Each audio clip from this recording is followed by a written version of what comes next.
Howrah drainage ক্যানেল রোডের বস্তি পরিদর্শনে এলেন কলকাতার মেয়র ফিরহাদ হাকিম।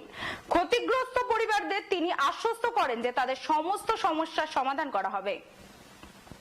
হাওড়া ড্রেনেজ ও ক্যানেল রোডে বস্তিতে অগ্নিকাণ্ডের ঘটনা পরিদর্শনে এলেন পুর ও নগর উন্নয়ন মন্ত্রী ফিরহাদ হাকিম। কথা বললেন বস্তিবাসীদের সাথে। গত পরশু দুপুর সন্ধ্যায় বিধ্বংসী অগ্নিকাণ্ডে ভস্মীভূত হয়ে যায় সর্বহারা বস্তি। মন্ত্রী তাদের আশ্বস্ত করে বলেন যে আগামী 15ই জানুয়ারির মধ্যে এখানে ঘর বানিয়ে দেওয়া হবে। ক্ষতিগ্রস্ত পরিবারগুলোর পাশে আছেন মুখ্যমন্ত্রী মমতা বন্দ্যোপাধ্যায়। পরিবার পিছু 15,000 টাকা দেওয়া হবে। এর সাথে আমার এখানকার এমএলএ আমার সাথে অনেকবার কথা হয়েছে। প্লাস কালকে মুখ্যমন্ত্রী আমাকে নির্দেশ দিয়েছেন মমতা বন্দ্যোপাধ্যায় যে তুমি নিজে গিয়ে কাজটা চালু করে দিয়ে আসবে। সেই মতন আজকে আমি এসেছি মুখ্যমন্ত্রীর আদেশে। কর্পোরেশন থেকে আমরা এটা পুরো পাকা জমিন এবং রড দিয়ে আর টিন দিয়ে আমরা ঘর করে দেবো, যার যেরকম ছিল। এখানে বাথরুম পায়খানাও ছিল না, ওটাও আমরা বানিয়ে দেবো। আর ওদের এছাড়াও ডিজাস্টার থেকে যাদের ঘর পুড়ে গেছে, ডিজাস্টার থেকে আমাদের 15,000 টাকা করে পার ফ্যামিলি আমরা সেটাও দিয়ে দেবো। সেটা হয়তো ওদের সব পুড়ে গেছে, তো এই আজকে মনস্তিবাড়ি ওই করছে, ব্যাঙ্কগুলোতে কথা বলে নিয়ে ওদের ডুপ্লিকেট পাসবই বার করে নিচ্ছে। বললো অ্যাকাউন্ট নাম্বার পেয়ে গেলে আমরা ডাইরেক্টলি অ্যাকাউন্ট নাম্বারে 15,000 টাকা করে দিয়ে দেবো। দাদা, এটা কি অস্থায়ীভাবে হচ্ছে না অস্থায়ী হিসাবে? এটা যেরকম ছিল, এটা ঝুপড়ি ছিল, এ দিয়ে মাছ দিয়ে আর ওপরে প্লাস্টিক ছিল, কিন্তু সেইভাবে রাখাটা খুব ডেঞ্জারাস, কারণ ভেতরে রান্না করেন। সেই জন্য আমরা রড দিয়ে দিচ্ছি আর দিয়ে দিচ্ছি, টিন দিয়ে দিচ্ছি।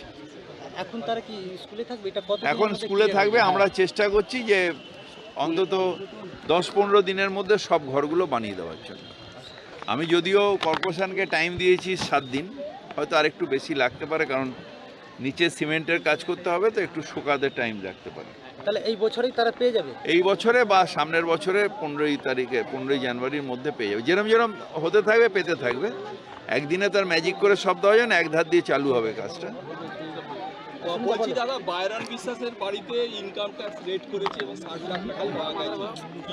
বাইরান এর আগে রেট করেছিল যাকে সব বিড়ির ব্যবসা রেট করছে, জাকিরের বাড়িও রেট হয়েছিল। এটা বোকা। তার কারণ যারা যত বড় ব্যবসা করে, বিড়ির ব্যবসায় রোজ নাকি টাকা পেমেন্ট করতে হয়, তার যার যত বড় ব্যবসা থাকে তার ক্যাশ উইথড্র করে তাদের পেমেন্ট দিতে হয়। সেটার হিসেব ওরা দেবে ইনকাম ট্যাক্সে। এটা নিয়ে রাজনৈতিক চর্চার কী আছে? একটা লোক, বড় লোক, তার অনেক কর্মচারীকে রোজ পেমেন্ট করতে হয়, তাই করছে, সেটা তাদের ব্যাপার, তারা জানবে। এটার সাথে রাজনৈতিক উদ্দেশ্যে রেট করে। যেহেতু তৃণমূলে জয়েন করেছে, রেট করছে। এই রেট করে কি আর তৃণমূলকে কমানো যাবে? তৃণমূল বাড়তেই থাকবে, ওদের রেটও বাড়তে থাকবে।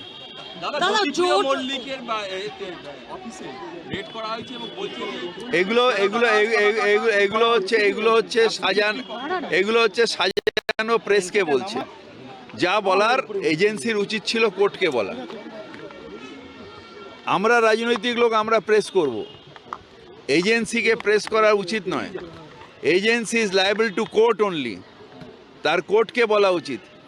কোনো লোককে ডিফার্ম করার জন্যে, কোনো লোককে আটকানোর জন্যে, কোনো রাজনৈতিক ফয়দা তোলার জন্যে এজেন্সিকে ব্যবহার করা যায় না। এই যে এজেন্সিকে ব্যবহার করে যে প্রেস হচ্ছে, এটা অন্যায়। এটা আইন অনুযায়ী অন্যায়, ভারতের কনস্টিটিউশনে অন্যায়। এই যে প্রেসের প্রবণতা, এটা অন্যায়।